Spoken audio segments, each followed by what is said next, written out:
Hey guys, what's up? This is the Crazy Kirby Kid, and I'm here with a group of friends and guests, all Smashers, all here to talk about one topic, and that topic is banning, or what is banned in the Smash community. Now, this topic primarily pertains Hey to guys, what's up? competitive rule sets, right? This is the What do we Crazy play in Kirby Kid, tournament? How do and we I'm come up here to these with a decisions? group What of gets friends banned? and What stays guests, in, and all why? Smashers, How does all that here to affect our talk about one community topic. overall? And so we're here joined by people who play various games. I play Smash 4 myself, but I've also started with Smash 64 since day one Smash 64. And back then there wasn't really a tournament scene, so not a lot to say about what we banned for Smash 64. But everything Melee and onward, we definitely have a history of bans. And as the community grew and became more complex, so too did this topic. So with us today, we are hosted by Trinity Locators. So, Billy, would you introduce yourself first and give us a little bit of history with the kind of Smash games you played in tournament? Sure. I'm Wet, or Billy Weddingfeld. I started out with Smash 64. I played it for a long time and moved through the games. Started getting competitive 2005. Started getting really competitive with Brawl. Moved on to PM. And then I started Tiny Locator and wanted to help out the community even more. And now we're here. Cool. Thanks very much. And next we have Kyle. Would you introduce yourself? Yep, I'm Kyle Brockman, also known as Thinkaman on the cool internet places. Uh, I also started playing Smash in '64 and started getting competitive, most about in 2007 in Melee and then Brawl. Um, TO'd some area tournaments in the St. Louis, Illinois, Kentucky area uh, for several years in there, and now I'm getting involved in Smash 4 again. Cool. And Luis, you're next. Alright, I'm Luis, or also known as Dragonite. I started playing Smash when Melee came out, and then I didn't get competitive until 2012 with Brawl. I moved into Project M and Melee this year, and now we're here. Cool. Thanks very much. And Chris Wager, would you introduce yourself? Hey, I got into Smash Bros. When I was very young. I got into Smash, like I visited a friend's house and played Smash 64, and that was like my first time playing. Ended up getting Melee on the GameCube, and I learned all the advanced techniques online through that sort of source. And I didn't end up getting competitive about it until very recently.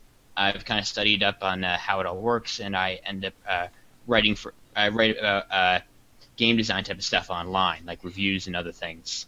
Cool. And last but not least, we have AA, or otherwise known as the Amazing Ampharos. Would you introduce yourself?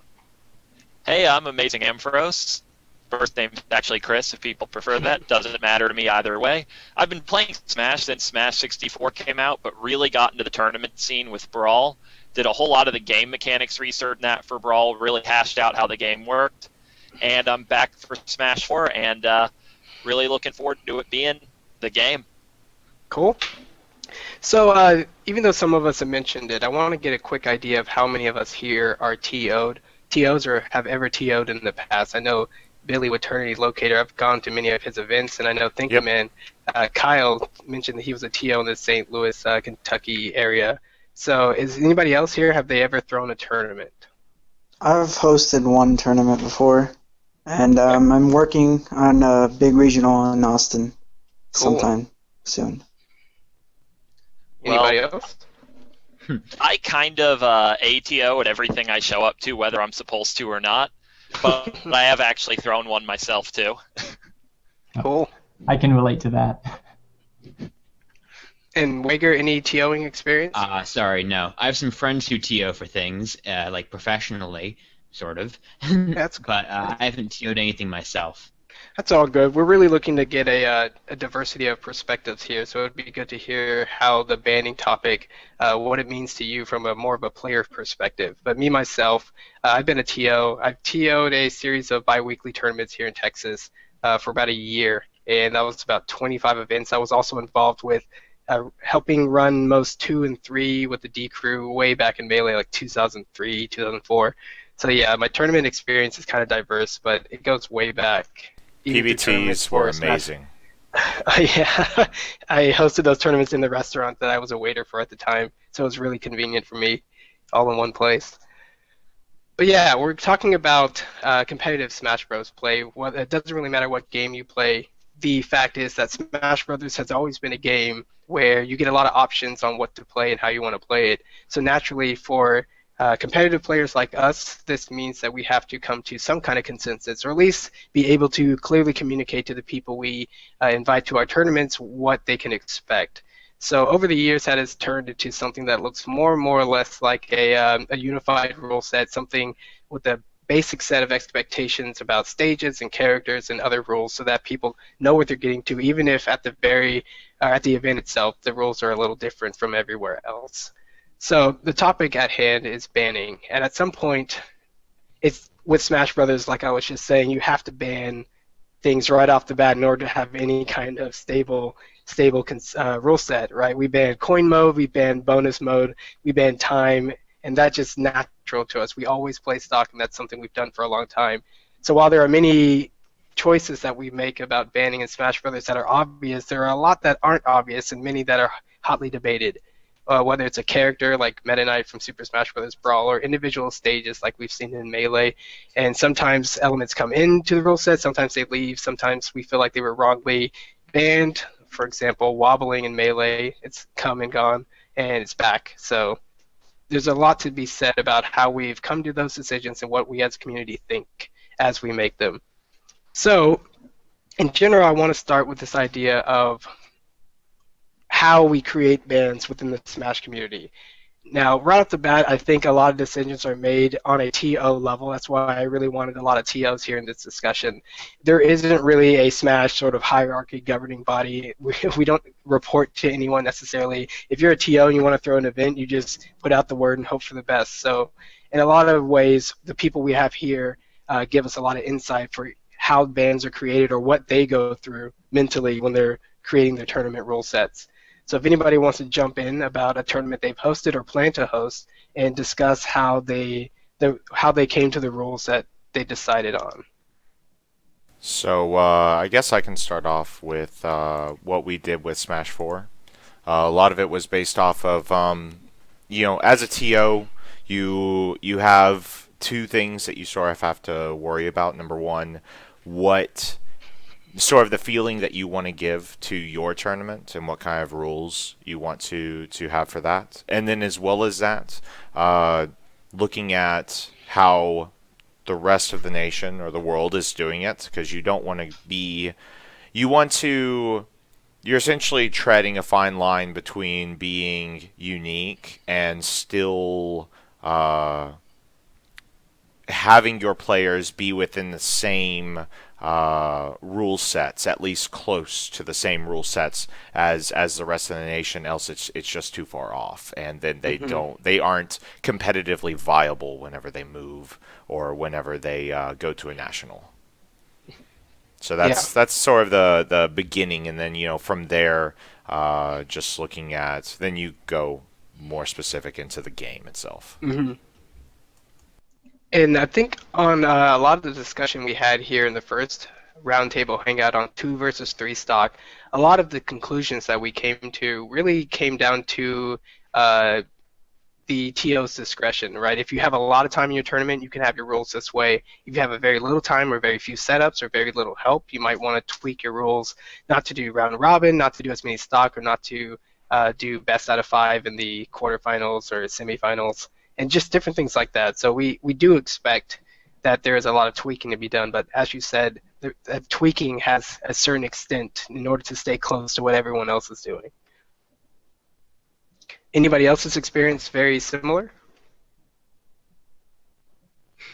Well, I think whenever you're laying out rules for players in a tournament, the line you're walking is between the individual rights of the players versus the public opinion. Um, for example, like when we talk about stages, a lot of times we make stage decisions by, going to the masses and seeing what people generally want and feel in their area that they want to play with. Um, but on the other side, on like characters, you know, for example, I personally dislike playing against Sonic. And if I was a mean person and someone said, "Hey, let's have a vote and see if Sonic should be banned," I would raise my hand. Not really, but maybe if I was younger, I would have done that. Uh, Yeah. but if we have a majority of people just like, yeah, yeah, let's ban Sonic. Well, no, the TO shouldn't do that. So it's walking a fine line between doing the democratic thing and getting what everyone wants, and also letting everyone uh, express their personal rights. So, for lack of a better Mhm. term. Yeah, when I was running the PBT, I looked at the common rule set that was offered for running brawl tournaments. I think they called the Unity rule set or something like that. And there was a small clause in there that said these are the rules that you should stick closely to, but you are also allowed to tweak things according to your regional philosophy. And that kind of blew up into a weird little debate and argument about how far regional philosophy extends and whether adding one stage in here or there actually pushes things too far, right? And it always seems like everything in this realm, in this conversation, is a matter of degrees and it's a matter of taste and Mm-hmm. preference, right? Some people think certain stages are perfectly acceptable. Some people can't stand taking any damage from anything other than the opponent. Some people think stage hazards are fine as long as they don't kill you or as long as you can see them coming. And we have a diverse opinion on all those as we have opinions. So, yeah, I definitely share some of those kinds of experiences when running tournaments. Everyone wants to play on, just the reasonable stages. So if you ask them what Oh, reasonable is, then the yelling starts. Well, something that I want to point out. I had a T-Lock talk about banning in general, and personally, for me, I subscribe to what Serlin says. David Serlin, he's an excellent Game designer designer of it. and Yeah, yeah, writer, yeah, yeah. yeah. And he says that with banning, it should really come down to three things. Number one, is it enforceable? Number two, is it discreet? And number three, is it warranted? So Hmm. for enforceability, aka if you can't detect it and you can't actually show that the person did it, Hmm. then you can't ban it. The second one being discrete. It needs to be. It can't be arbitrary. It needs to be something, and this is something that you found in Brawl with ledge grab limits, right? Ooh. We defined an arbitrary value of ledge grab limits, let's say 25, and instead of it actually forcing people to play a game a certain way. Instead, that arbitrary value ends up causing people to play as close to the line as possible rather than the way you intended that to be. And then the third one being warranted, his viewpoint is that practically nothing should be banned. And that in most cases, most games are going to be balanced enough to be competitive, and Hmm. that you should just let it fly until things like half the cast becomes Meta Knight sort of thing. So you brought up a really great point, Billy. Bringing David Serlin into this conversation is exactly the direction I wanted it to go. I know Kyle and Wager here have read a lot of Serlin stuff, have met him personally, and have also done a little bit of research in terms of how he's defined banning and what that may mean to the Smash community.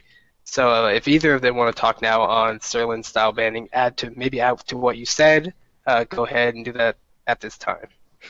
Well, I think I can comment a little, Hmm. but yeah, on warranted, like I believe the philosophy goes with the warranted. Like you want to keep bans minimal, partially because it's kind of a more elegant way of doing it in a way. Like if Hmm. you keep your bans minimal, like you want to kind of because if you have this long, complicated rule set, then people won't have any idea what the hell is going on. You might not necessarily get as much out of it as you want to, and like you might be restricting a lot of what goes on within the normal flow of the game. But in some cases, you might end up with situations like what happened in StarCraft, where every single stage was completely inviable for competition.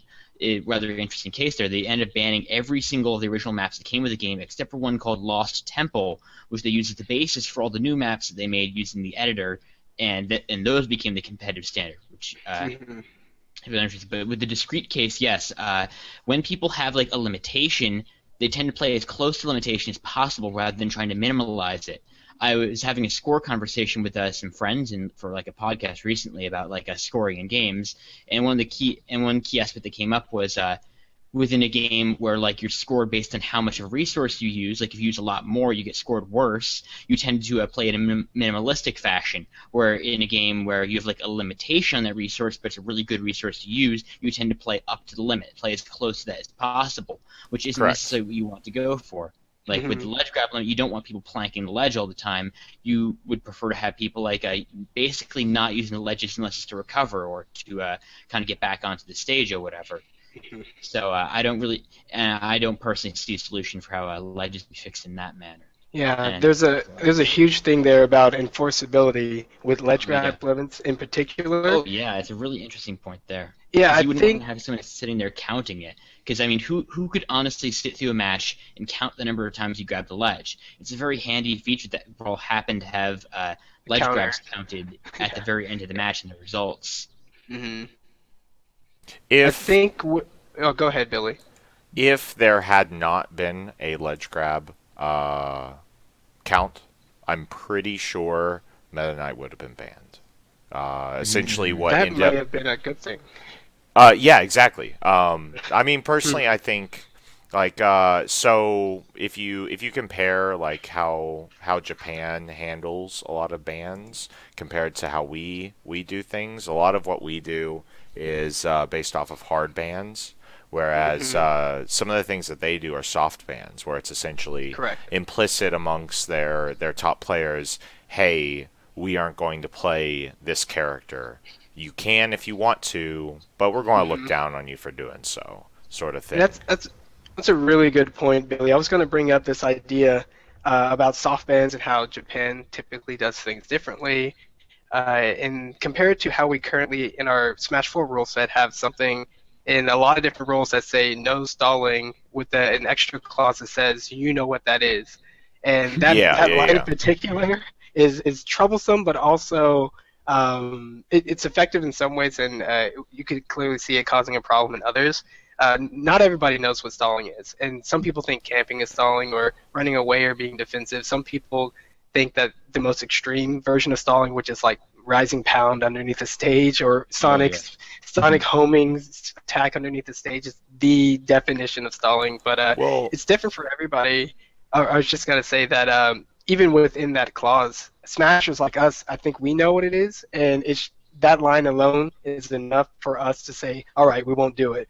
But for other people, newer Smashers, maybe people who want to push the limit, because there's no hard limit to find, they may have a harder time cutting it to the razor's edge. What I would say personally with regards to stalling is it's really hard to make a hard limit. Like you can't precisely say, okay, you can use Peach Bomber to recover up the side of the stage, but don't do it to stall or whatever. I mean, you want people recovering up the side of the stage using Peach Bomber, but you don't want them just sitting there forever. And it's a useful thing in some context. Same with Rising Pound, actually. It's good for getting back to the stage without losing any vertical height.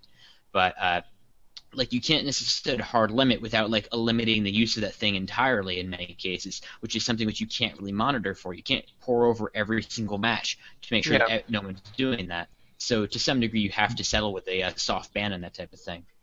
And in general, the problem is how do you define it? There is no enforceability whenever you say don't stall, because there's no enforceability. You have nothing that clearly tells you what that means and how to define that, and everything becomes arbitrary. I think a Kyle? good counterexample. Oh, sorry. I think Kyle had something to say there. Oh, sorry about that. Yeah, I talked to David a couple of days ago, and he actually had a really good podcast too a few days prior about various types of rules in communities. And this is getting away from banning, but banning in all contexts, talking about stuff actually in the game. But he conceded that you have to have some sort of squishy, non-concrete rules in some situations, like. You have to have a rule that, I can't scream at you in, like, the middle of the match. We have to have behavioral rules like that. And we can't, have a concrete rule of, like, participants' volume may not exceed X number of decibels for such a period of time. Like, we can't do that. So on some level, we do have to have some level of discrete rules, normally stuff that is possible for the TO to police at their discretion. And Hmm. I would actually say, while I would like to keep, the stalling rules as concrete as possible, stalling is maybe the one area where TO discretion is remotely viable, as opposed to, Hmm. something in the game like, oh, don't spam attacks too much. That's just Hmm. flat out impossible. Because if you do have someone stall indefinitely for like a long period of time, by nature, stalling would demand so much time that a TO could conceivably be called over to the setup. Now, at the end of the match, this is where it gets hairy. If you're running away for the last 4 seconds, is that stalling? If you're running away for the last 15, is that stalling? Uh, and that's a little separate. But Peach Bomb on the side of the stage for 4 minutes, I think we actually can reasonably have a rule against that. Hmm. Like, and it's kind of a self-fulfilling thing. Like, if you have a rule against it, you won't have to deal with it. Like, I've never once in Tony had to go stop a setup for stalling because when there's Hmm. a rule against it, no one tries.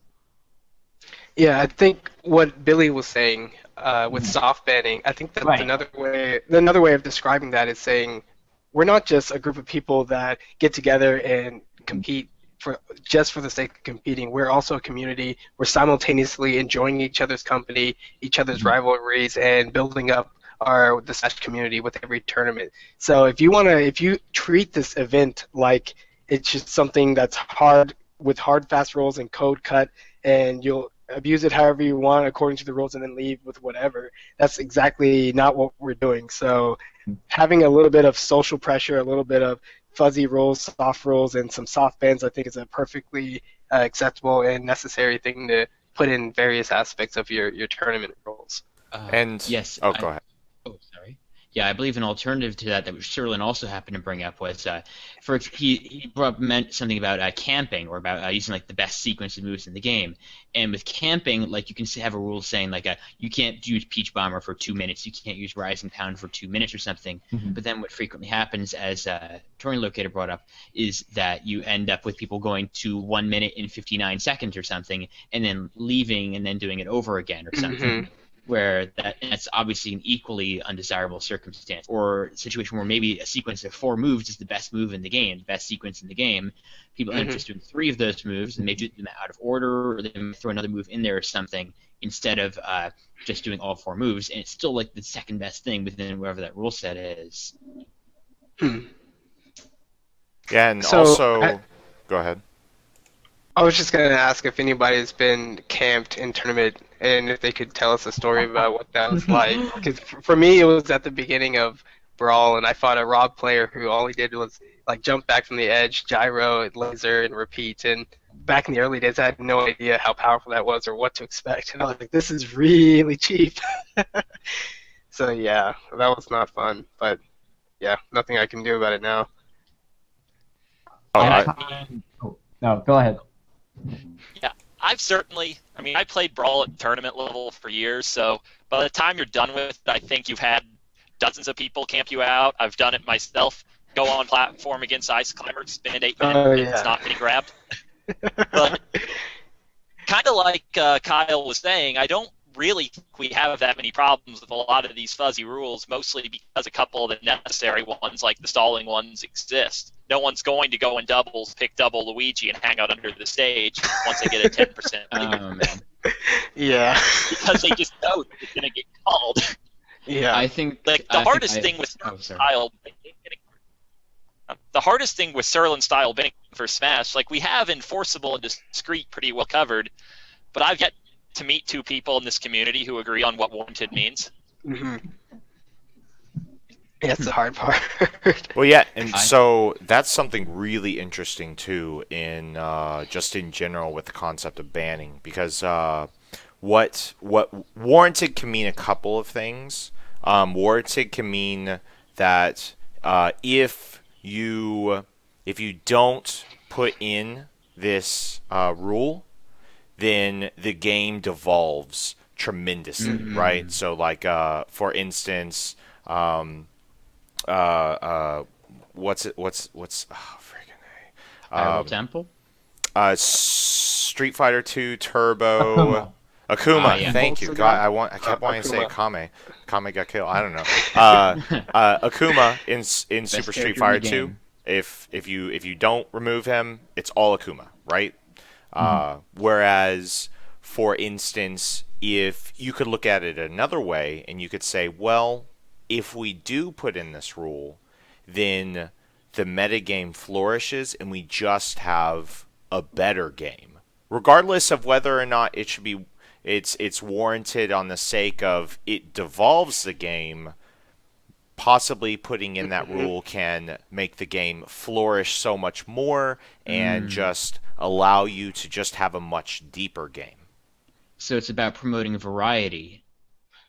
Correct. Yeah. Well, I And think those. Oh, go ahead. okay. I think those two main distinctions on the Akuma topic. Uh, One is that Akuma is like sealed away from the rest of the game by like a cheat code. Even besides the fact that he's like absurdly broken and just dominates everyone to an like unfair degree. Like lots of people don't even know you can select him, and you have to do all these like I don't even remember what the code is. It's really long.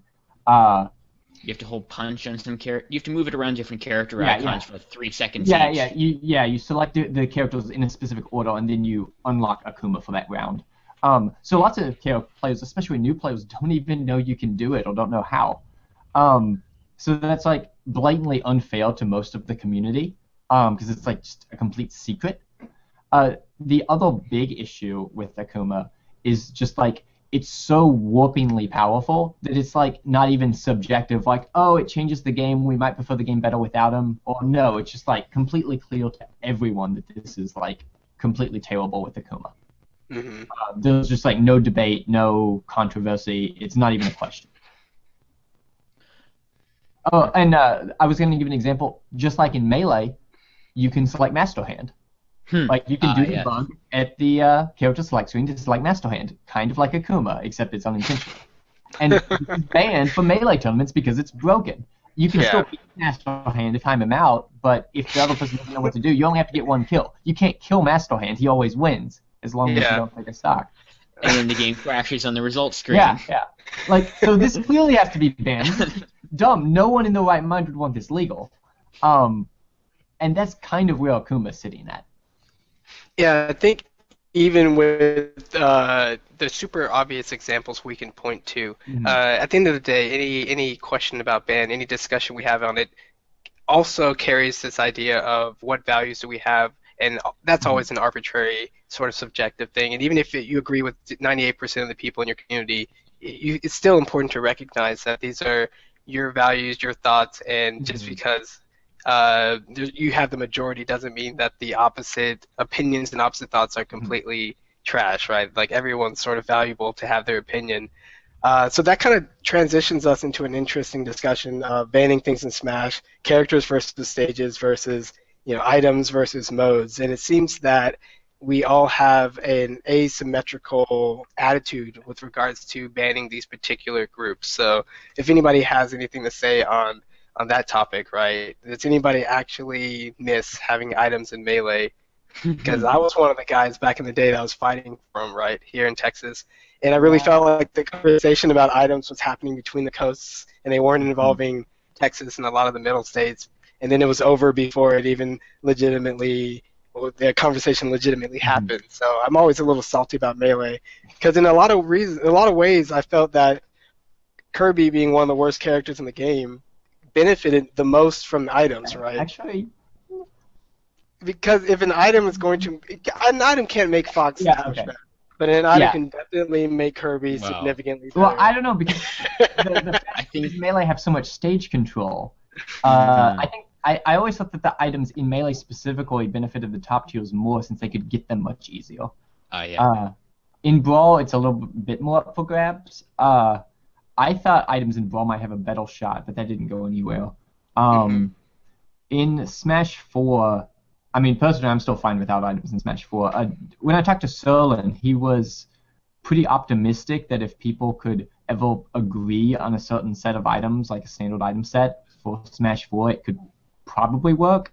But he wasn't optimistic about the community actually like agreeing to make that happen. So one of the issues with items is just in general, it creates a random Right. Yeah, it is still positional random. advantage for a Mhm. player, where it's Right. just at this point in time, if Mhm. you happen to be right here, you are winning because random item pops up, and it could be something. I mean, obviously you can lessen the items. You can go, Right. okay, well But you can even only. even if it's a smoke ball, it's still a random advantage that you just got randomly. Yeah, yeah, yeah, Uh, and that's a problem. Right.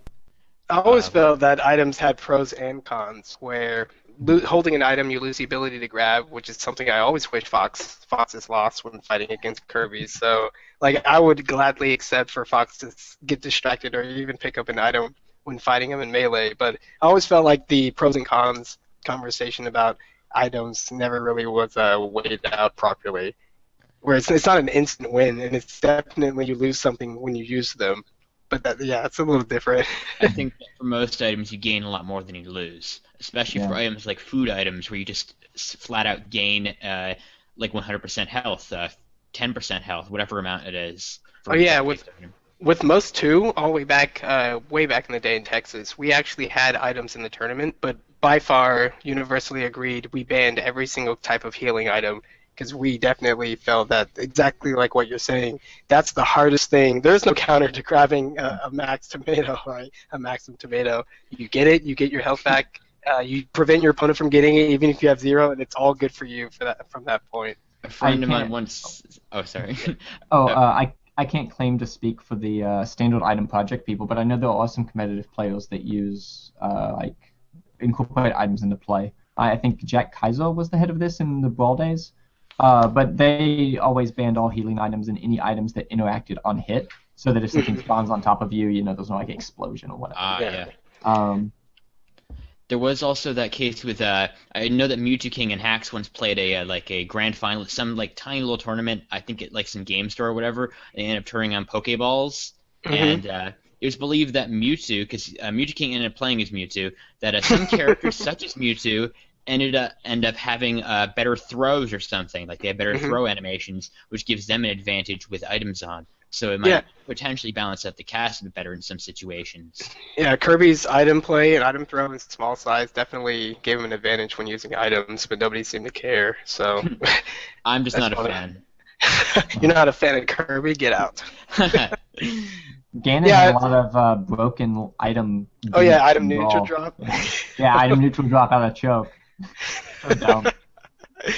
So yeah, that's just one rule, one item out of many. I don't want to get too go too far down the item path, but I definitely think that items are interesting. I definitely think it's a shame that we could never 100% remove the possibility of exploding instantly because you can't stop capsules from exploding in Melee or Mm. Brawl or Smash 4, it looks like. So that was one of the main, I think, arguments that ended items in competitive Melee play from what I remember Oh back in the yeah. day. It's like some Uh, people are fine with it Mhm. here and there, but just exploding is we're never cool with that. Additionally, back in Brawl, there was actually a mod that allowed items. What it did was it fixed all the item spawn locations in the center of each stage, and they came Hmm. with counterpick rules and ban rules and whatever that they felt would would help make items more balanced. If there were things that like over in Quake, items are actually a very standard facet of Quake play. You want to control like the mega health, the red armor, and so on. Though something you'll notice in all the Quake maps is that there's no quad damage in any of the competitive maps that are played.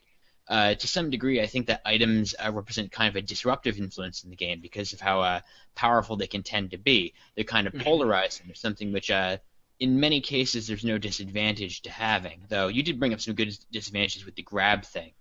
So Hmm. it tends to be that players, when an item spawns, everyone kind of focuses in more on the item, and it detracts from kind of the sort of quote unquote standard method of play that people want to emphasize in tournaments. And I think a lot of that just has to deal with sort of how you want to play the game, right? So with examples Mm. like Quake, you just sort of, in my opinion, they grew up with it, right? And so it was always there. And so their metagame evolved into stage control and timing and making sure, okay, armor's about to spawn right here and about in 3 seconds. I need to be there, and I need to make Hmm. sure that I have a rocket right there, cutting off my opponent. But Hmm. it's all essentially based off of how does the community want it to go. Because I mean, at the same time, if they had I don't know if they had the option to turn them off, but if they had the option, they could have just said, well, I don't want the game to be about stage control. I want the game to be about narrowing my options of my opponent on the stage, and which I guess is stage control through items versus stage control of just character alone, right? Yes. Intermediate objectives. And in many Yeah, ways, I agree with that. yes. Oh. And in many ways, Yeah, you go ahead. Let's let Louis talk here, and then Wigger, you Sorry. can follow. I'm sorry about I'm that. sorry. I was just gonna say quickly that I agree with what Brett said. Halo is a reminder. I mean, it's not items; it's weapons. But like they choose to use the weapons, and typically when you think of a competitive shooter, you wouldn't think team deathmatch as being a standard game type. But with Halo, they use the fact that you need stage control with those item spawns and all this. That team deathmatch is viable and all this other stuff. And yeah, I feel like they just grew up with it, and it's natural to them. Cool. I wanna cover this idea. I'll let Wager speak right after this, but definitely I want to focus more in on this idea of regardless of the rules, whether it's out of the box, the default settings, whether it's something that's in the game, whether you can turn it off or not. Like the end call is being made by the community, and that's something that I want to take a little closer look at how we as a community communicate about what we like about these games, what we don't like, what are the pros and cons about taking votes too early, or and things like that. But Wager, if you had a thought on Team Sure. Deathmatch, go ahead. Team deathmatch, Or not quite. shooters. Two little things. One of them is that items also happen to promote like with the stage control thing. When you stay on stage, you have a higher chance of getting items than someone who's off stage, obviously. So it creates a kind of slippery slope where players who are on stage have more ability to beat people who are off stage if you happen to get disadvantaged by being thrown off stage. The other thing is that what is it? Map selection is that regarding turning locator's point. Kind of we want to head to it. Kind of comes down to what we consider kind of the standard method of gameplay or whatever. We kind of want to solidify around what we feel is kind of the center of the game, and you can see that kind of a thing reflected in our map choices. For example, the exclusion of a lot of walk-off stages, or Onet in particular, or Onet, where we kind of gravitated towards stages which have that sort of middle platform with floating up fall-through platforms above it to emphasize it kind of like gameplay where you hit people off and then they recover back. And yeah, you can continue from where you were. Cool. So it sounds like a lot of us are very comfortable with banning items. I mean, after this long playing Smash, it's something we've gotten used to a long time ago. Even though they add a lot of interesting twists and flavor to the game, it's something that we can consciously and very collectively agree upon and just move on from. But I believe a lot of us have different views on how we treat stages and characters. And I think based on the history of fighting games emerging from a very Street Fighter-like history, right? A lot of us hold characters to be fairly sacred in terms of bans. Like those are the last thing we want to ban. And we'll take you to whatever crazy level we want, whatever flat level, like whatever. Like two people fighting on the stage is different from not letting a player pick a character they want to play, a character they may have practiced on and with and for years, right? So definitely I feel like characters are the hardest thing to ban. But then on the other hand, those may be the most disruptive force in the entire metagame, right? As we know. So is everyone here in agreement that it's probably items, stages, and then characters in terms of what's easiest to ban and then what's hardest to ban? Yes. Yeah. Yeah, sure. Yep. So we're at a point where we realize that everything we talk about with this topic has a little bit to do with history, a little bit to do with what the community wants, which is our collective opinions, and even beyond that, what direction we can agree to move towards, right? It's not just about putting things on paper. It's not just about looking at the obvious extreme examples and taking care of those and everything else is fine. I believe there's a degree to this issue embedded in every single rule that we've picked with Smash Community, even with the 2 versus 3 stock discussion that we hosted here on Turning Locator for the first roundtable discussion. You can tell it's a lot of the same issues. What playstyles do we want to promote? How does this affect the value that our tournament competitors get when they come to these events?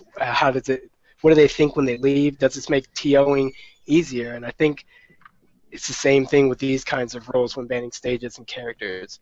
So while we move on to the next topic, I want to just showcase what we're trying to do here with Project Smash and how to improve communication within the Smash community.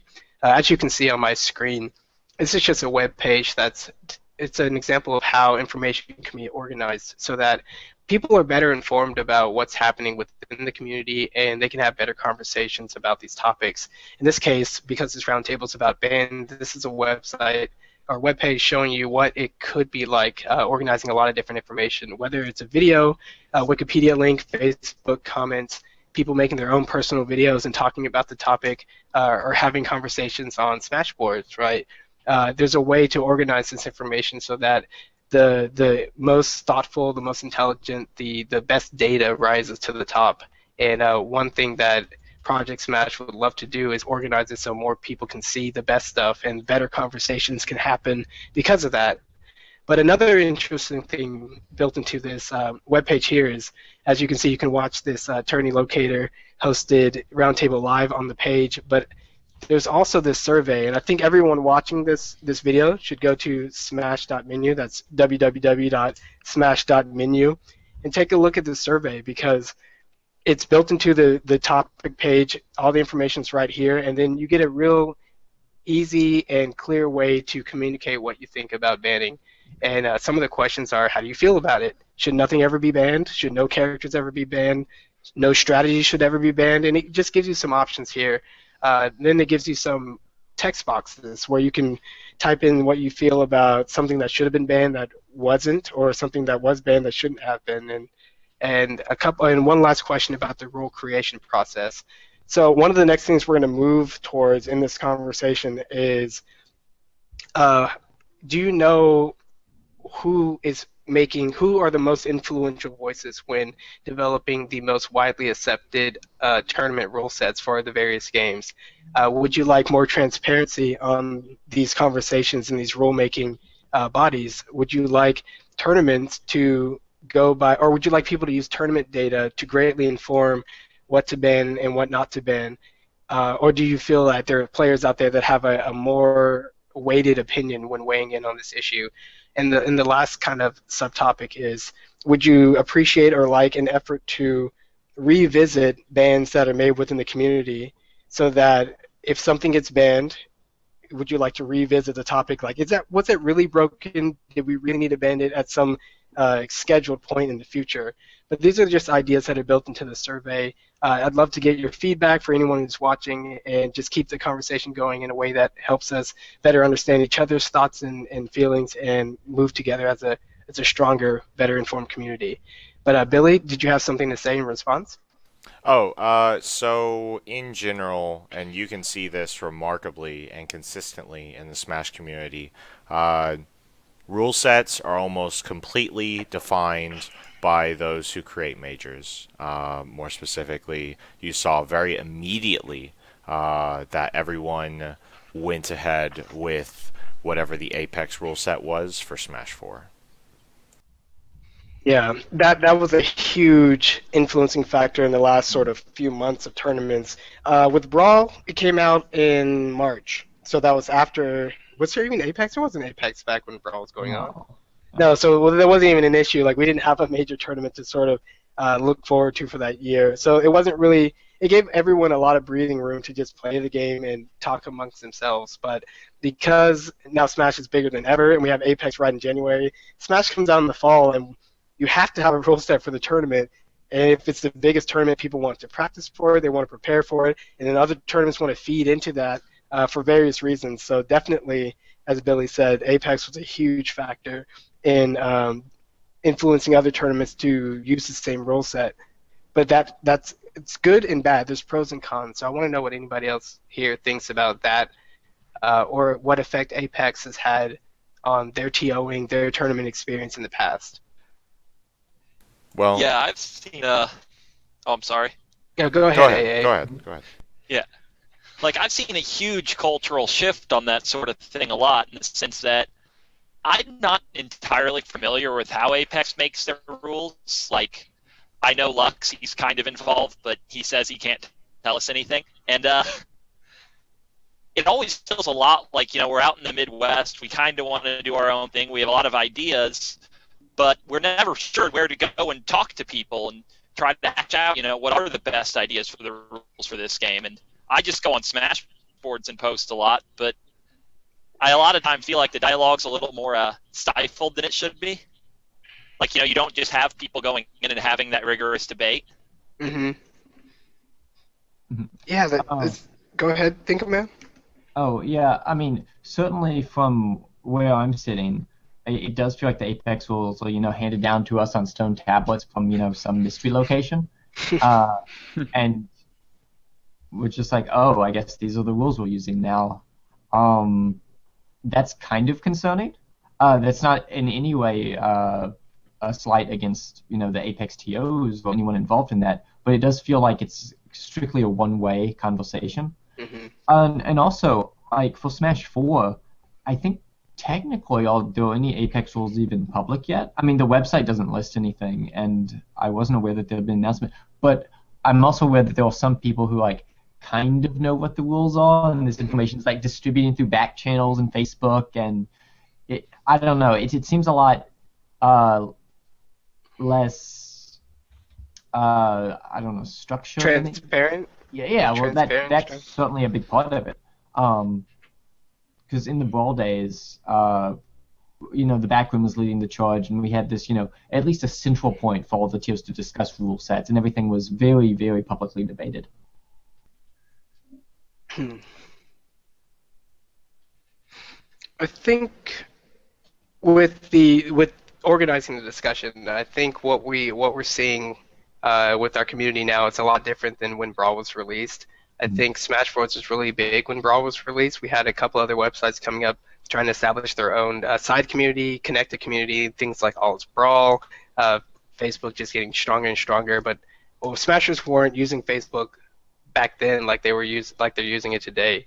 So it did feel like there was a much more of a central voice coming from one place back when rules were decided back then. But now I feel like there's a lot of different strong communities, a lot of areas around the nation that have their own communication channels. And rather than trying to sort of get us all on the same page in terms of we all need to have equal votes and have one conversation and come to one consensus, I think it would be much more beneficial for our community to, one, create lines of communication where there aren't, make that a little bit more open and transparent like we're doing with Project Smash and the things you can see on the band page. But even beyond that, kind of being comfortable and okay with this idea that we don't have to come to our consensus now. We can each do our own thing and talk about the results and change the rules over time in a way that each region seems appropriate for each region, and then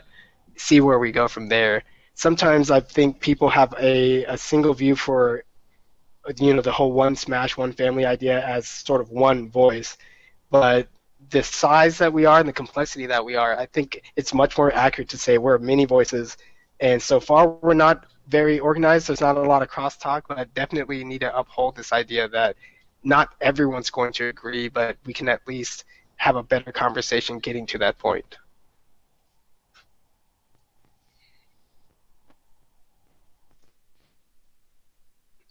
So it sounds like Think a Man with Smash 4 isn't exactly aware of who are the biggest individual people and where these conversations are occurring in terms of shaping the Smash 4 rule set. But for anyone who either is still playing Melee and PM, what is it like on that end? What's your perspective on how the rules are being formed? Because with PM, when there's a conversation strong enough and loud enough, the game gets changed because that mod is very much in development, or at least it was, right? It's up into the last major release. So what So is that like for you guys? I can talk about this. Anytime we try to come up with a rule set, it's me, Oracle, and Infinity, and we talk very much so about what should be legal, and we like to change it up and change different rule sets here and there. And whenever we can't come to a consensus on sort of like what we should choose, like for instance, a big one was Smash 4 with custom moves, and with that, all we did was just a lot of our community, at least locally, is based through Facebook. So we just made a poll and we just asked people, "What do y'all want to see?" And they're like, "We want to ban it." And so, and similar things with like whenever we're trying to figure out schedules and things like that, we just ask the community, and then as well as that, we look at what we want to see in our tournaments. How do we want to mold our community? Going off that, so we had a tourney this previous Monday here in St. Louis, and I helped TO and a person in the fighting game community hosted it. And we had a poll before of what stages do you guys want legal, talk about customs, and we had a lot of people offer some very vocal opinions about wanting some things banned. And incidentally, so we have the tourney, these things are banned to appease the masses, and these people aren't even at the event. And this left a sour taste in everyone's mouth. At this event, I think the I think the entire top 8, it turns out, wanted customs legal. Like when it was all said and done. So it left a very sour taste in everyone's mouth that these just individuals who weren't even at the event ended up dictating what it was, because that's kind of how Facebook is. It's almost like Twitter, very conducive to these short little protest messages, rather than like a traditional forum discussion where we all feel official and make profound arguments, etc. So currently, there's a little bit of bitterness here locally towards the populist sentiment in terms of like doing things through polls. We'll see how that goes in the future, at least for us. Fortunately, on our end, you get to see exactly, since you're using Facebook, you get to see exactly who voted for what, and we take that. We take it with a grain of salt. For instance, we have a couple people who are very vocal in our community, but never come to an event, and we don't ignore their vote, but we certainly do take it with a grain of salt, because why why mold your tournament experience to someone who is not at that tournament? Yeah.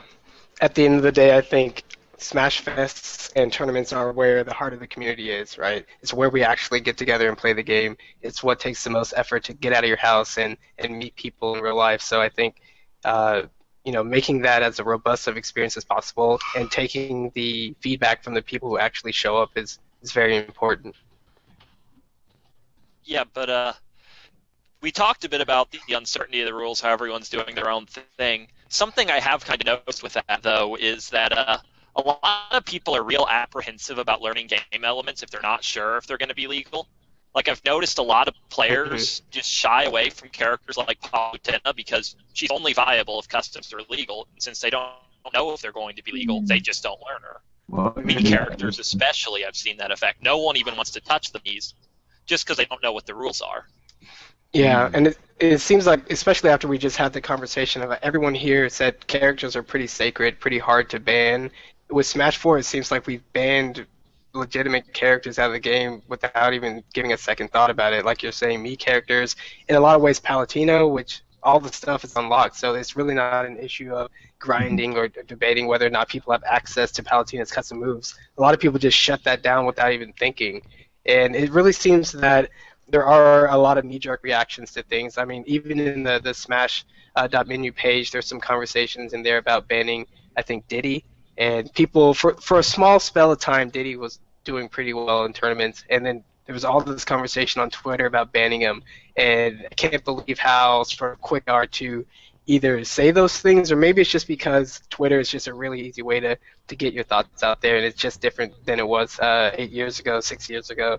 But that's kind of concerning, right? There's always a degree that a community needs to be flexible and fluid, yet not so quick to change that every day it's like a different community.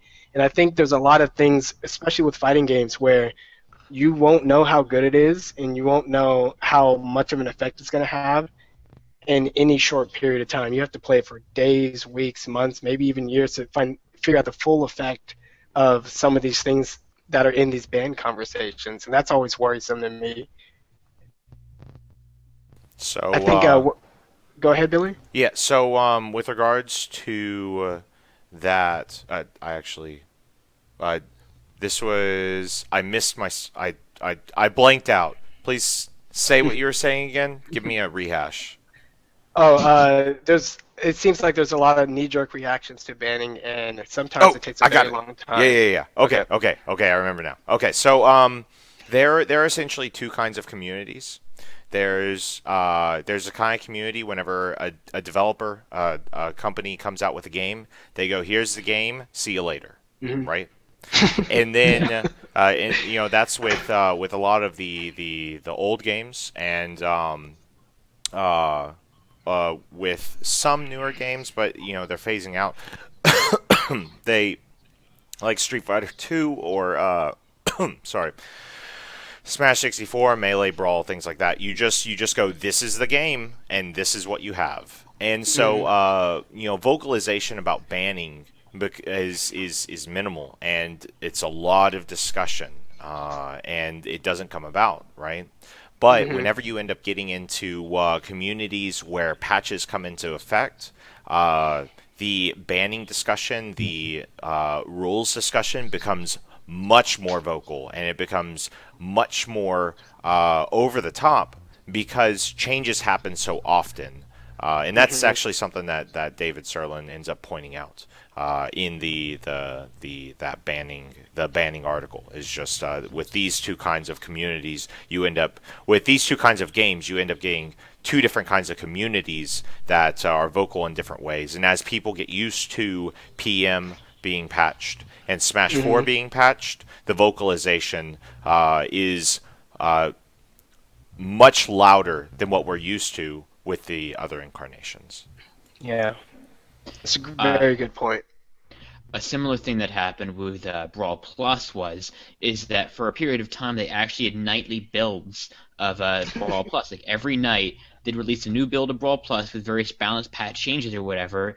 And kind of the unfortunate thing that happened, as far as I heard, was no one could tell what the hell was going on with it anymore. No one was used to all the changes that are being made. No one could keep up with what the characters were supposed to be anymore, so they couldn't derive any consistent results from it. They couldn't figure out exactly where each character stood relative to all the others, so they couldn't figure out Hmm. which ones were overpowered, which ones were underpowered, and so on. What this kind of brings into question is how much data do we really have on the things which we're trying to ban? I feel like conversations whether we should ban Diddy Kong or not in a Smash 4 are extremely premature because I mean we've barely had this game for even a month, and Hmm. we're already asking to ban characters like Diddy. It's ridiculous. Like you need to Yeah. have a lot of data to determine whether a character is really overpowered at all or not. Like first month Marvel 2, could you really tell that characters like Magneto, Storm, and Sentinel will be on top? It's a really tricky thing in many cases because Hmm. people figure out new tech, people figure out that some characters had abilities that were really relevant in the early game that fell off later on, like Snake. Snake. Yes, Snake in Brawl ended up being that way. I ended up picking up Snake in Brawl because he was second best in the game. I learned like a bunch of his tech, and then he ended up falling down to sixth place, below Marth, who I originally mained, and that was really funny. Yeah, it's a changing landscape, definitely. And we can't look too, or we always have to take data. I think data is a great way to look at what's actually happening at the end of the day at these tournaments. I know, Wager, you had some other sort of notes and thoughts about how to take data, how to analyze it, and how much it should weigh in on discussions like Yes, this. I like didn't know. Yeah, go I'm ahead. sure I can follow up with that if you want. Go ahead. Like I think that to some like to some degree, you have to have data from the actual tournaments themselves. But on the other hand, if you just look at the top eight of every tournament and try to make decisions from there, you might miss out on characters that aren't necessarily as represented or popular. Because Hmm. Axe makes a good case for Pikachu being one of the best characters in the game or something, Hmm. but many standard tier charts would never place him up there. You kind of have to evaluate on the basis of what the characters have versus other characters. You kind of have to evaluate on a basis of the matchup charts that may appear, the tier lists that might appear, or the actual outcomes of the tournaments and stuff. And all of them have their own individual flaws in terms of determining which characters are more or less powerful when you try to rank them up. Because a matchup chart might show you like which characters are most powerful purely in terms of what matchups they have, but you can't necessarily tier a tier list on that because some characters with like many good matchups might be beaten out by a few characters that have good matchups against that character or something, which also have good matchups against the rest of the cast. Hmm. So you might get a situation like I believe Sheik or Dedede, I think, where those characters happen to completely destroy the lower half of the cast, but then the upper tier characters basically wreck them, so they don't get much of a chance in the spotlight or whatever. Hmm. And And oh, sorry, go ahead.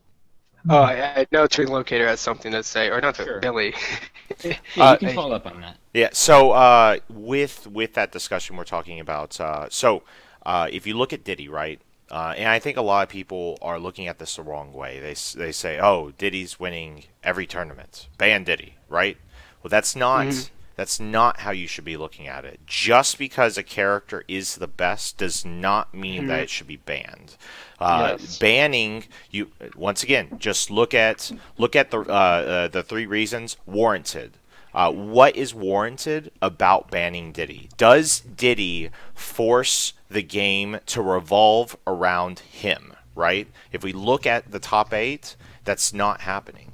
Right? Top three for our locals: uh, Diddy, Ness, Falcon. That was our top three. Right? Hmm. There was maybe one more Diddy in the top eight. And if you look at nationals, you aren't seeing Diddy rule the landscape. And then as well as that, if you want to go a step further, you can then ask yourself, what is Diddy doing to exclude the rest of the cast? Diddy has an amazing move set, right? And he has a pretty good recovery, but he's not saying, okay, and you can compare this to Meta Knight and Brawl. He's not saying, because I'm here, half the cast disappears. He does not say Oh, that. He just says, I am really good at the game. Whereas Meta Yeah. Knight says, anyone below top 10, you are now removed from the game. See you later. yeah. And I think Or hold on, Wager. sorry. So just commenting on what Billy said, Yeah, I have uh, something on that too. there Diddy, and there's a lot of things that happen as a metagame evolves. But one thing that happens is, as players learn a game, there's certain play styles that and strategies that do really well. A character that's quick does really well. Characters that can sort of get the jump on their opponents and mix them up, and certain kinds of mixed ups do really well. And Diddy kind of has that monkey flip, the grab sort of guaranteed follow ups that work really well in the current metagame because a lot of us don't have the precision and the knowledge in order to find the holes and really exploit that. So it's something that the data or just looking wrongly at tournament results won't show you is that we're all bad at the game and there's certain styles that really take advantage of the kinds of bad habits we formed going into this very new game experience. But yeah, go ahead, Wager. Oh yeah, yeah. What I'd like to comment on regarding like a certain character dominating the entire landscape is sometimes that might actually be something that you want. And the example I bring up is actually Marvel 2, because the best characters in the game like Storm, Sentinel, Magneto, a couple of those like that, like those characters have like this crazy amount of depth that no other character in the game really seems to have. And even though they dominate the landscape, if you ban those characters, you're kind of banning the spirit of Marvel in a way. Hmm. And that's something which really comes down to kind of how the community feels about what the spirit of the game is. And you need to, and to some degree, these characters may be over centralizing. However, on the other end, if you ban them, then you're cutting out this huge swath of depth of the game, which is something that can happen with a lot of top tier characters. So that's something which should be brought into consideration frequently. Definitely. And A, did you have a follow up comment with that? Yeah, Because a lot of when we're talking about the rule sets and data, we're mostly talking about how we find out how things in the game work, and we'll end up making rule sets based on that. But our prior decisions prevent us from gathering a lot more data, and a lot of times that kind of leads us wandering down blind alleys. Like with Smash 4, I've seen this a lot, where there's this YouTube video circulating, I'm guessing everyone's seen, about a glitch on Voodoo Island where you can fall through the boat. And the problem with that is that if you actually dig into the mechanics, this glitch is impossible to reproduce. Like, it was just a total fluke. So, but a lot of places ban the stage right away because of it, and no one will ever find that out. And it's just kind of a problem situation when stuff like that happens. We also had the big freak out when everyone rediscovered the Warrior grab releases in Smash 4. And I kept talking with Ampharos, like, someone needs to go document this and figure out, like, exactly what characters get them, because there might be even more grab releases we don't know about. And we finally sat down and said, okay, we'll connect online, we'll test these out. We'll do some of the ones we know work first as a test. We go in, I just, like, immediately double jump out of it. The game had been out over, 3 weeks, and no one had even tried double jumping out of these grab release combos. Oh, with the Wario grab release, they actually patched that. And they did patch it, because Little Mac could still get it. Yeah. But there's certainly a predisposition towards, a little bit of hysteria in terms of that sort of social reaction. Yeah, so to sort of wrap up and close this topic, I just kind of want to have a conversation about how you would like the bans, the conversation around bans actually happening in tournaments, everything about getting it from start to finish, from the idea of maybe we should ban this to this is the tournament rule set. If there's any changes you'd like to see happen within our community, what those might be and how we may go about implementing that. Because I believe a lot of these bans are philosophy-based, and like what B-Wed's saying and many others, it's just what do we want as a community, large or small, in our tournaments. And I think having a poll is great. I think figuring that out for your community is great. But I also think that that information should be very clearly posted up front, or whenever you run a tournament, linked to. So it's like, this is who we are. This is how we like to play. Come join us if you agree. If not, enjoy the stream or whatever like that. So that's just one idea about creating, not only getting that clarity, but presenting it. I think is important for us going forward. So if anybody else has any desires or wishes for how bans are handled in the future, have that conversation now. Yeah, I know everyone does have different philosophies. We'll never really change that, but open dialogue is really the most important thing, because if the people who are really influential in the community come together and discuss it, they might come to some agreements. Other things they'll disagree on. But what everyone's thinking would just be out in the open then, and that would make it really clear for both players and TOs to know where everyone stands. Yeah. As far as what I really want, at least what I see, right? What I don't know if we can actually achieve that. I think it would be really hard. Whatever happens, it's going to be really hard, and a lot of that just has to do with the fact that every TO has their own personality and their own viewpoint on how they want the game to function. If you compare our rule set to Zyro's rule set down in Houston, right? Zyro, he said, I don't care what anyone says, my tournaments are going to be 3-stock, because anything else is dumb. That is his mindset, and that's what he wants. And there's no problem with that, and attendance doesn't hurt, right? Attendance doesn't hurt from it. And if it ever, his last tournament, he got 130 singles entrants. That's crazy. With 3-stock and with crazy stages on, right? I love it. But that's awesome. That's awesome. I love crazy stages. Yeah, I mean, that's what he wants. He said it, and you know what? People either have to accept it or they don't go to his tournament, and eventually he'll Hmm. change, right? But there's just so much differing viewpoints on what each person sees in the game and what they want to see in the game. I mean, even within Attorney Locator, we all have different viewpoints. Oracle is very liberal.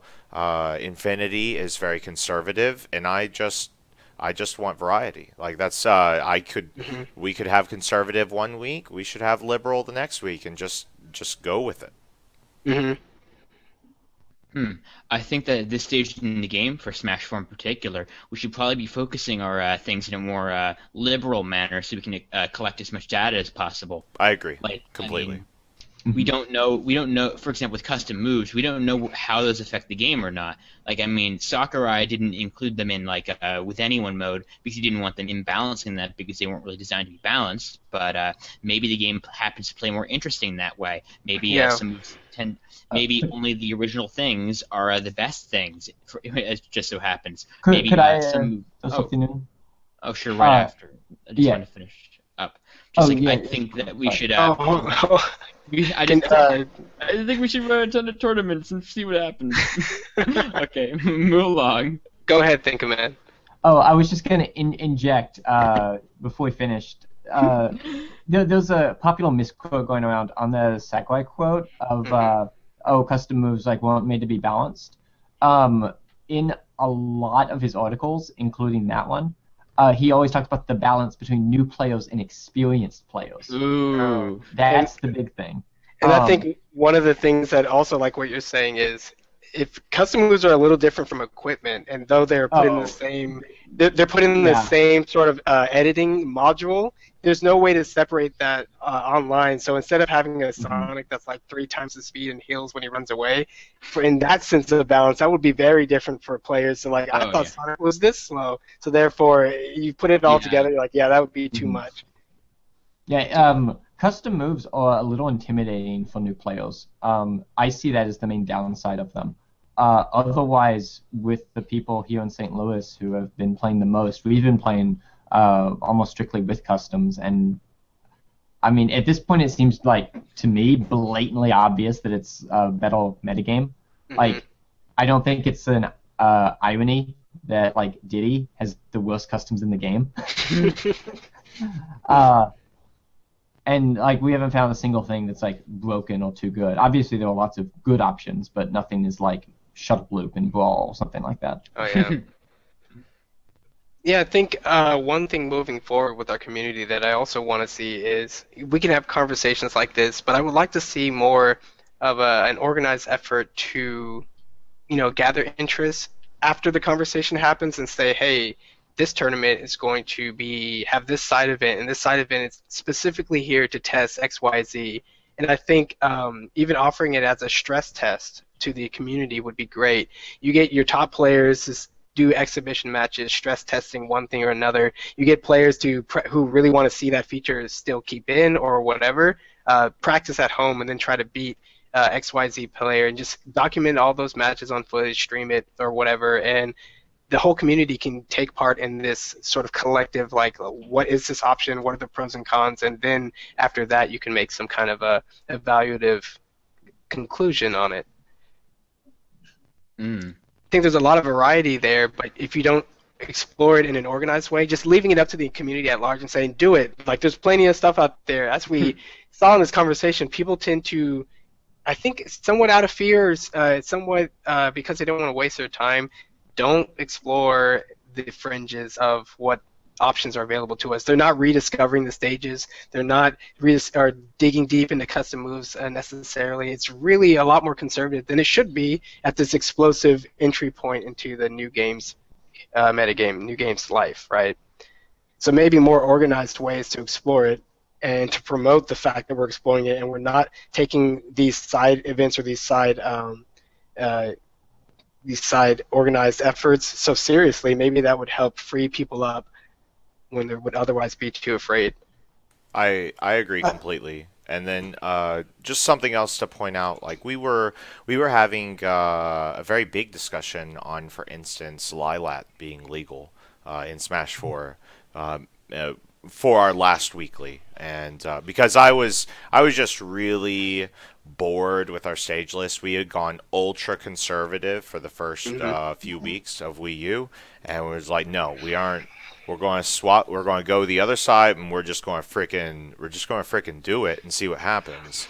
And it was just so we put on Kalos or whatever, which is a little crazy, but doesn't matter. Don't care. Just do it. And then we also did Lilat. And the problem with Lilat, so the problem with Kalos has to do with just you. There's a bunch of stuff happening. There are a lot of hazards. There's the metal area that can completely change gameplay. Right? There's just a lot of stuff. And then as well as that with Lilat. Do you mean Lilat or Orbital Gate Assault? I mean Lilat. Okay. So the problem, and a lot of people don't know this, and we originally banned it because we knew about it, but not a lot of people know about it. And with the tilting of Lilat, with the Smash 4 engine, at some points in time, whenever it starts tilting, it can actually take your character from a grounded state to an aerial state, so where they'll just sort of pop and move. And it actually interrupts whatever move you're doing on the ground and puts you back into a neutral state, right?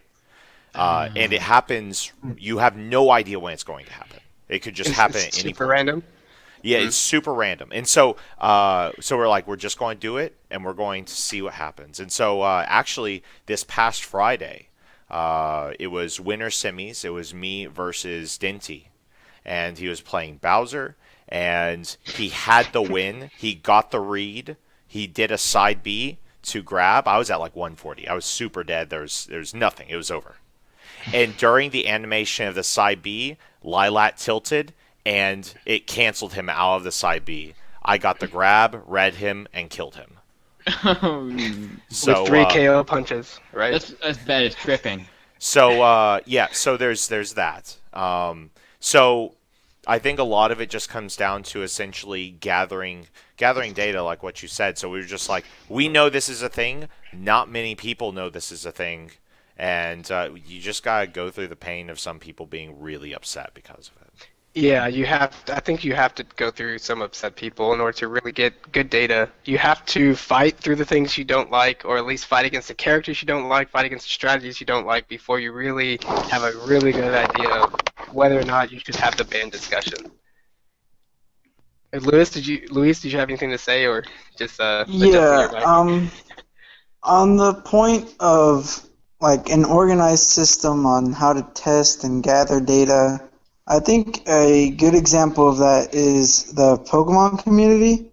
Their main source for all their tier lists is Smogon.com, and they normally have sessions of qualified players through their site that has a ranking system, and you have to be at whatever rank to be able to even be in the polls and look at all the data.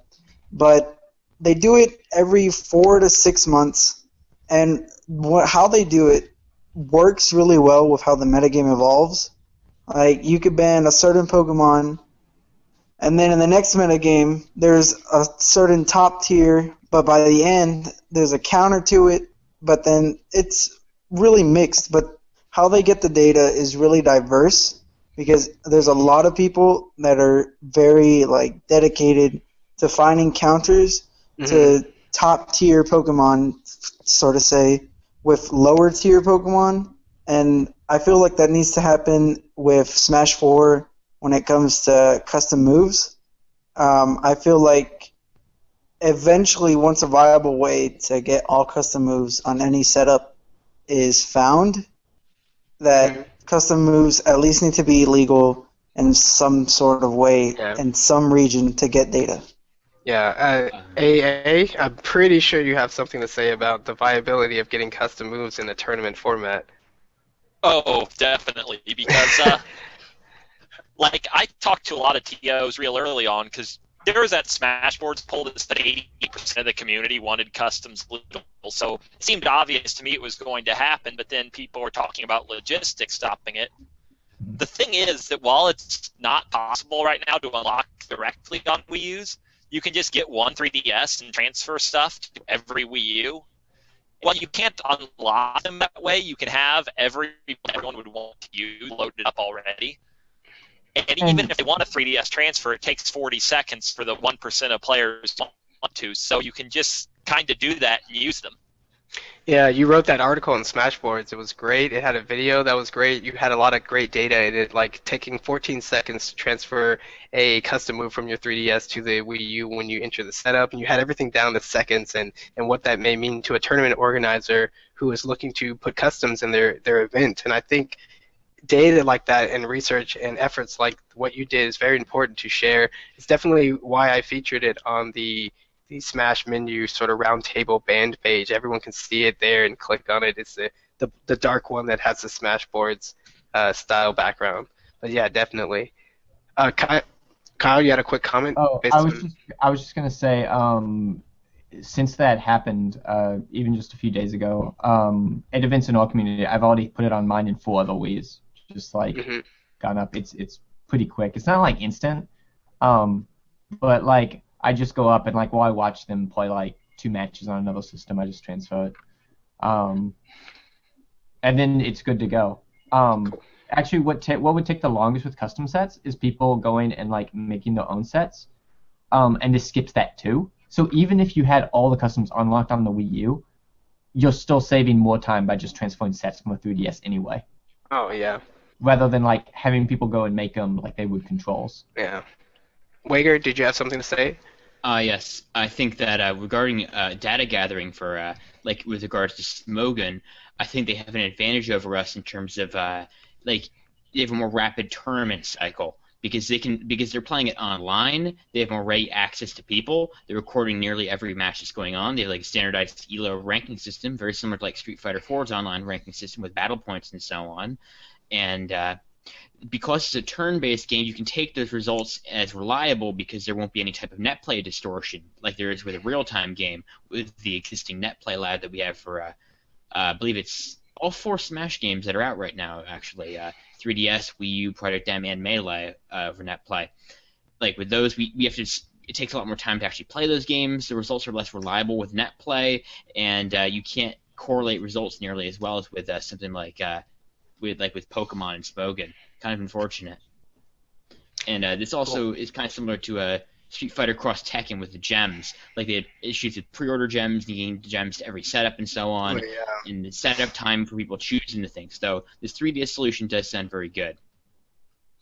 Very well put. And with that, I think we are going to start closing out. So I will call on you one by one. You can give your sort of final comment and close out. Be sure to leave us with your Twitter and sign out or just like say goodbye one by one. We'll start with you, AA.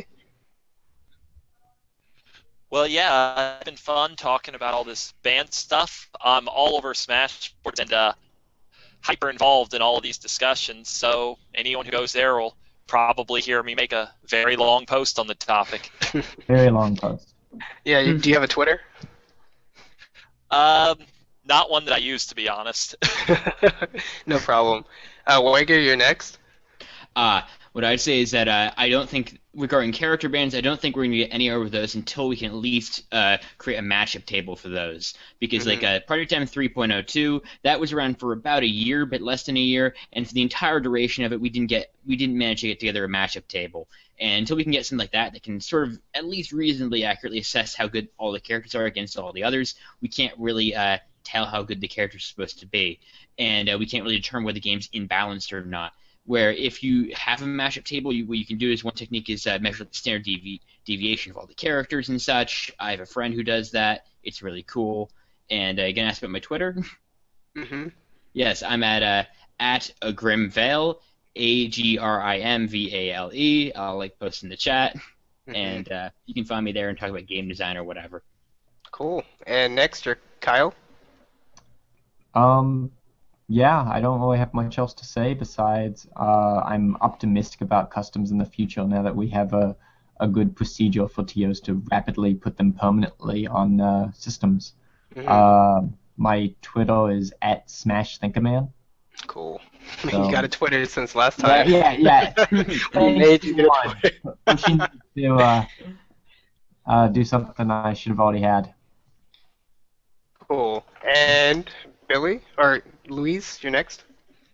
Alright, I'd guess the last thing I want to say is to not be afraid of banning a character in the future. And when I say this, I mean like 2, 3, 4 years from now, if there's no more balance patches, because from what I've read, there is not going to be more.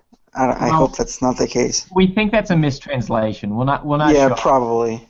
Hmm. But I think that with Meta Knight, from what I understand, because I wasn't around when that really happened, from what I understand, a lot of people were afraid, and a lot of people just looked up to what New Jersey and New York did, and they didn't ban Meta Knight. So that's kind of how he stayed, and other regions were afraid to do it. I don't think any character needs to be banned now, or hopefully in the future. But I feel like a lot of people are afraid to do that, and I think that's something that we need to become aware of, if that makes any sense. But Mhm. yeah, if you guys want to follow me on Twitter, I'm at Dragonite_SSB. Cool. And be what, Billy, you're next. So I guess my final comment is really just, and this is pretty similar to what other people are saying. If you see that you want a specific rule set, don't wait for anyone else to do it. Just go out and make a tournament and Hmm. just freaking do the rule set. And if you think that's great, cool. People will come, and the more people you get, the more voice you have. I Hmm. mean, you can scream every day about this should happen, but Yeah, yeah. yeah, and and that's something that I admire Zyro very much. So is that he sees this is the way he wants his game run, like this is how he wants to see the game play, and he does it, and he doesn't care about what anyone says, and I think there's a lot to that can do very well in an early metagame. Hmm. Very well put. And to kind of close and wrap up, I'll show you guys the Project Smash website and explain a little bit about what we're doing here and why we have these roundtables. So this is the Project Smash main website. You see the link here to the band watch live link, but Project Smash is really just an effort to create better lines of communication among all the different areas and cultures and countries that do Smash. And there's a lot of issues that we have as a community. We're very large, we're very complex, and even as you can see from this conversation, a lot of us have differing opinions, but we're also able to come together in a really constructive way and just build a better community. So one of the first things to address some of these issues is to find out what they are, which really means listening to what everybody has to think or what everybody thinks, what they have to say, and this main survey on the Project Smash website is exactly doing that. So it's been up for a few months, have about 700 replies, and all of them, I read every single one and listen to what you have to say word for word. So I'm really just taking a large assessment about what the Smash community actually thinks, and hopefully next year we'll just start establishing much better lines of communication for everybody. Planning on making a website and really boosting. This is just really temporary, but in the future, having a website that provides a lot of resources and encouragement for people who also share the same general philosophy. We said here in this roundtable, wouldn't it be great if people collected more data? Wouldn't it be great if people had a better conversation about it or weren't afraid of that? Well, the only way to actually do that is both to listen to what the people are saying and give them a really effective platform to have better conversations and to throw better tournaments and to get the help where needed. Because a lot of people in the Smash community are doing great things. They're writing articles, they're making mods, they are playing the game, they are hosting tournaments, they're doing every single thing. But I think we could really benefit from a little organization and doing things uh, together instead of just independently for the good of Smash overall. So yeah, my name is Richard Terrell. I'm head of this project. There will be more roundtables in the future and more direct, actionable things that everybody can do. But for the time being, this topic has been great. Everybody here in this conversation has been great. Be sure to take the survey at the bottom of the band topic because I want to know exactly what you think. Thanks for Turning Located for hosting us and anybody else who remember to host us on the Sunday. I know it's a little bit of a strange time, but we will be back in about 2 weeks. And Yeah.